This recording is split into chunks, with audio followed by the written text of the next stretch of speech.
इस कविता का नाम है कुछ तो जिम्मेवारी तुम्हारी भी है, इश्क मोहब्बत तो ठीक है पर दुनियादारी भी है। अग्निकुंड भी शर्मा रही है कि अग्निकुंड भी शर्मा रही है, कैसा कलयुग आया अपवित्र होने के बाद 7 फेरों के 7 वचन है खाया।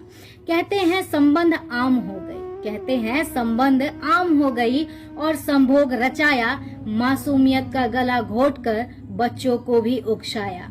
स्कूलों में पढ़ने वाले बच्चे प्यार में बर्बाद हो गए, वाह रे वाह स्वतंत्रता देखो ना सब आजाद हो गए। जिसकी उम्र अभी खेलने की थी कि जिसकी उम्र अभी खेलने की थी वो अभी अभी किसी के साथ सोकर आई है। आत्मा एक दूसरे से मिले ना मिले पर वो अपना बचपन खोकर आई है। जिम्मेवारी सिर्फ उनके घर वालों की नहीं, कुछ हमारे समाज वालों की भी है। हर पार्क को गंदा करने वाले उन प्यार करने वालों की भी है। कहते हैं 10 साल से रिश्ते में बंधे हैं वो, कहते हैं 10 साल से रिश्ते में बंधे हैं वो, शादी तो करनी ही है तो संबंध बनाने में क्या है। मैं पूछती हूँ इतने साल रुक ही गए थे तो और कुछ दिन रुक जाने में ही क्या है। लड़कियां कहती हैं हमेशा कि लड़के जिस्म के प्यासे होते हैं, तो आप प्यार किसी हिजड़े से क्यों नहीं कर लेती हैं। आपकी भी तो लालसा रही होंगी वरना यूं ही सब पल भर में कैसे किसी को दे देती हैं। गलत नजर सिर्फ लड़के के ही होते हैं, तो फिर कोई आपके जिस्म को छुए इतना हक आप पल भर में ही किसी को कैसे दे देती है। एक छोटा सा सवाल है, जरा गौर कीजिएगा कि ये प्यार बता सकते हैं क्या है। किसी के करीब जाना, उसे छूना, क्या यही प्यार है। कहते हैं नहीं, हमारे बीच ऐसा कुछ भी नहीं हुआ है। कुछ सालों के बाद उनके ही सामने से कोई बुजुर्ग भी गुजर जाए तो वो जरा भी नहीं शर्माते हैं, और यही घटिया लोग प्यार जैसे शब्द का मजाक बनाते हैं। आज ऐसा कोई स्थान नहीं बचा है जिस जगह पर ये चोच लड़ाने वाले लोग नहीं जाते हैं। किसी को मतलब नहीं है कौन क्या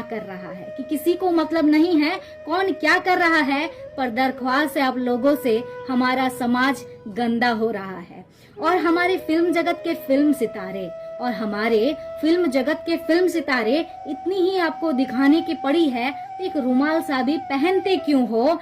बहुत सारे वेबसाइट बनी पड़ी हैं, अपना वीडियो वहीं डालते क्यों नहीं हो। क्यों हमेशा पर्दों पर अधनग्न प्रदर्शन दिखलाते हो। इतनी ही दौलत कमाने की भूख लगी है कि आप अपना ईमान तक बेच आते हो। बड़े लोग होंगे आप बेशक अपने घर में, पर हमारे समाज को गंदा करने वाले सबसे बड़े कीड़े हो आप। हर घर में बच्चे बिगड़ रहे हैं, क्या इसके जिम्मेवार नहीं हो आप। छोटे बच्चे भी अब बड़े हो गए हैं, उन्हें कहो कि ये गलत है ना करो तुम, वो उल्टा हमें ही धमकाते हैं। कहते हैं जो मुझे खिलाता है वो कुछ नहीं कहते, तो आप बोलने वाले कहाँ से आ जाते हैं। इतनी स्वतंत्रता चाहिए लोगों को कि वो सारी हदें पार कर दे। समाज के गरिमा को बनाए रखना, पर वो कहते हैं समाज मेरा घर चला देती है क्या, जो हम समाज का ठिका ले। कहीं ऐसा ना हो कि आने वाले समय में सब नग्न घूमे, इसलिए कुछ तो जिम्मेवारी हमारी भी है। इश्क मोहब्बत तो ठीक है पर दुनियादारी भी है। तो शायद ये कविता आप लोगों को अच्छी लगी होगी, मुझे